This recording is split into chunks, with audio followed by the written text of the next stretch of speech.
I'm Andrea Giles, and you're listening to the Heal from Infidelity podcast, episode number 155, The Boomerang Effect.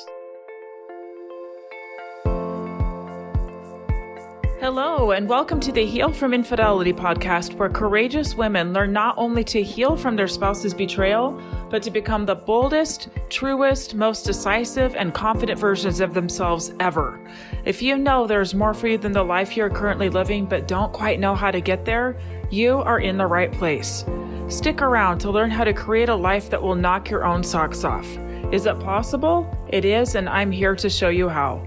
I'm your host, Andrea Giles. Are you ready? Let's dive in. Hi, everybody. Welcome back to another episode. I'm always glad to be here with you. This week, I'm just going to be chatting with you a little bit about an idea that came to my mind when I was in the middle of coaching a client. I was coaching this client, and this client was sharing with me more details about the situation she's in. And this imagery came to my mind of a boomerang flying out, and then, as boomerangs do, coming back in, and how I see this kind of imagery in the lives of the people that I work with. So I decided to talk with you today about this phenomenon that I see.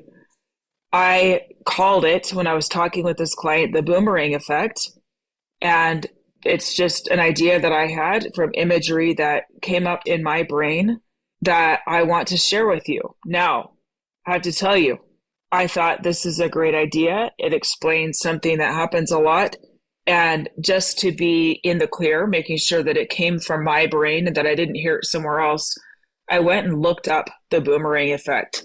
And guess what? It is out there. The boomerang effect is out there, but not in the way that came to my mind. So when I went and looked it up, what I found is that people coin it the boomerang effect when somebody is pushing hard on an issue and it has the exact opposite effect. It's often used in parenting, for example, where when parents come down hard on one thing, it pushes the kids another direction. It pushes them in the opposite direction. And that psychologically, that's something that happens when we push for something. It often has the exact repelling result, okay? That's not quite how I used it with this client and not quite what I'm bringing you today. So how do I define the boomerang effect? It's more something that I see that happens and that we humans are really good at. And that is really strongly reacting to something, like a really strong reaction, and then realizing after some time that maybe our reaction was very black and white, that we were really defining this thing that we are having such strong feelings around with such black and white thinking that we had to get away from it as far as possible, away from it. And then what can happen is there can be a softening. There can be coming back to center. There can be a middle ground. There can be making this decision, whatever it is that you're working with, where you have more of a neutral place to look at the facts from. I'll give you a couple examples of where I see this. So one, I see it around marriages, especially around infidelity. A lot of the time, a marriage will experience infidelity, and what will happen is one or the other, either the person who had the affair or the infidelity, or the other who found out about the infidelity, will experience this boomerang effect where they will go, I am out, I'm going to fly way over here, there's nothing good here, I don't want to be here, I don't like how I feel when I'm with you. For example, if it's the person who had the affair, they might be in a place of really deeply needing to justify it so they don't have to look at the shame that they feel. And so their boomerang effect would be flying way out to where you are the villain, where everything was bad, where it's so much better over here. You just wouldn't understand. I had to get away, right? And on the side of the person who experienced the other side of that, where they found out about the infidelity, they're very, very hurt by it. Their reactive space might be, I have to get away from you. You're all bad. I can't believe you would do this. I can't believe you put us in this position. And we all probably think those things. I know I did, right? But it's a very reactive space to jump all the way to, you're bad. Everything here is bad. I have to get away, and really taking action from that space. It's beyond just thinking it. It's beyond just thinking it in your head. What I'm talking about is actually acting it out, where you are physically taking your body elsewhere, where you are physically leaving, removing yourself. Now, one caveat, okay? Sometimes I do see somebody who physically maybe removes themselves from a bedroom and stays in another room.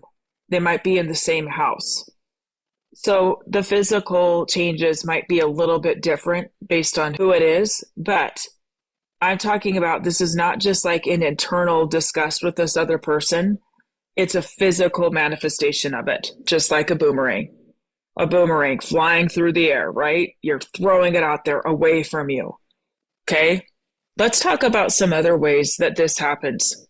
Sometimes in politics, for example, we can find out some things about a political party, about a candidate, and with this boomerang effect, we can want to remove ourselves so fully from it, like complete opposite. Like, I reject this so fully that we boomerang ourselves far, far away from this, from whoever it is, or whatever the policy is, or whatever. Okay. Another example, religion.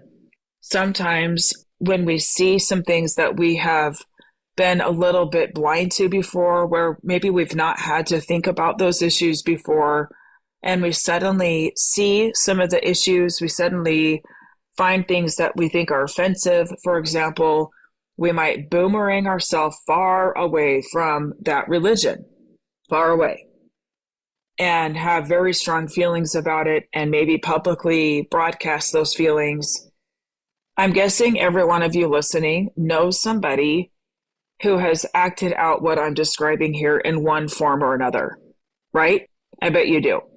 Now, that's the first part of this boomerang effect, the rejecting of a thing, rejecting of a circumstance, and going no, and like flinging ourselves far, far away from it. Now, what happens with the boomerang? This is the part that's really, really, really important. Often what happens with the boomerang is it goes way out there, and then it starts to turn around and come back, right? It comes back. It might come back at a different speed. I don't know. I haven't studied it that much, but it might come back at a slower speed, right? When you first throw it, if you think of the physics of it, you probably have to give it a lot of heft and fling it, and then it starts to turn back. And it might be a little bit slower, but that piece is really, really important. Some of you listening may be on the receiving end of somebody who is acting in this boomerang way, where they have thrown themselves far away from you. It can be devastatingly painful. It can feel like the biggest rejection of all time. Some of you may be the ones that have flung yourself away. Now, when is this an appropriate thing to do? You know what, my listeners, you get to decide this. But as I was thinking about this concept, I thought, what would be appropriate times? If you are being abused, you need to get yourself away. And sometimes being able to hold the line of really seeing the damage of the thing that the other person is doing and staying there is really important. Why? Because if you're experiencing abuse and you fling yourself, like you get to that space where you get yourself away, and then if you start to ease back and think about the good qualities of this person and the memories that you've had and all the good things, you might find yourself boomeranging right back in. That is not what we're talking about here. Okay? There are times when we do need to leave. There are times when we need to run. There are times when we need to get away. Speaking from my own experience, when I left my first marriage, it had gotten to the point that it physically was not super safe anymore. There are some things happening that were alarming that showed me this is not going to go away. You need to be careful. You need to get your kids safe. And so I had to get in that frame of mind where I couldn't think so much about all the positive things because I needed to keep my kids safe and myself safe. And so it actually served me to focus on the reasons why I needed to go. And it was later, after we were all safe, that I could come back and evaluate the whole thing from a more neutral place. I do recommend being able to get there. But sometimes we have situations that are unsafe where we have to kind of fling ourselves far away from it. Another thing to mention here that I see a lot is the concept of a midlife crisis or a midlife awakening. Sometimes an awakening can feel like a crisis because so many things are changing. We're awake. We're awake to things that we have been asleep to, things that we have not wanted to see. We're suddenly awake. And it can feel like a crisis to see things clearly. And sometimes in that place, we make decisions that might be rash, that might be shocking to others, but that feel really, really important to us. And it is in this space that I recommend a softening and really evaluating. This is why I needed to get away from this thing. And these are the ways that I can come back to it. But I have to have some certain things in place for me to want to come back to it. So let's talk about that piece. This is the kind of softening. The boomerang is coming back to the owner that flung it out. Okay. This is where the things that were so offensive at the beginning, the things that made you want to get far, far away, they're still there. Okay. But there's an emotional softening to where you can also hold and see other truths at the same time. I do not like this and this and this. Or when I flung myself far away, I was thinking of this offensive thing in the most offensive way. Like I was seeing only one side of this behavior that this person was doing. And now I could see that it's not as black and white as I was making it. So with somebody who finds out about the infidelity and get away, I'm divorcing you immediately. Okay, that softening could look like, you know what? I hate this and it hurts, and I'm never going to say that it doesn't hurt, and I'm never going to say that it's okay that it happened. But it's a softening into what else is there to look at. What else is there? What else needs to be seen? What else is true? I don't like it. I hate that it happened. And what else is here? And what happens when we're able to soften back is this is where we can use firmly held values, firmly held standards of the way that we want to live our life to help our decisions, to back up our decisions, to guide our decisions. We are not making an emotional, rash, I'm going to throw out the whole thing decision when we can come back to this center. Something that I have seen numerous times with my clients is this kind of rash, I'm going to end it immediately. And then they realize that there was a lot that they were not looking at. There was a lot that they were not taking into consideration because they were leading out with really intense emotions. And when they can kind of come back, sometimes the answer is to leave, but they're making this decision from a more grounded place. And sometimes when they can get back to this softer place, the decision is to stay and to go, there's so much here that's worth fighting for that I could not see before the infidelity, that I could not see when I flung myself far, far away from this person. And now that I'm softening and kind of leaning back in, I can see that there's so much here worth fighting for. But this is how it needs to be. Okay, this is where we can look at our standards, our values, look at the things that are our bottom line. Like, I can't fully go back if these things do not change. Okay, this is coming from strength and not fear. Often that initial boomeranging out is coming from so much fear. this middle ground placement, it's kind of softening back in. This is strength. This is looking at all of it and being mature and being respectful to yourself, holding a very high line of what you want. Okay. And this is where you ultimately get more of what you want. On a personal note, there are some things that in the past couple of years I've been evaluating about my faith. And there are some things that have been really hard for me to look at, really difficult for me to look at. And at times I feel that kind of boomerang of I need to get away. And what's happened is over time, I'm able to really assess things from all different angles, look at it from all different angles, and look at all the things that are here, the good, the bad, the ugly. And I would venture to say that in most situations, there's the good, the bad, and the ugly. And when we can come back to a softer place, that's where we really can check in with our deepest, truest selves and ask ourselves, how does this land with me? Again, based on my values, based on what matters most to me, based on what I can get behind honestly. It's a much softer place than just flinging ourselves out and fully rejecting something without being able to hold the nuances of all of the pieces of it. So, my listeners, some of you are in this space of softening where you're kind of going, okay, what else is here?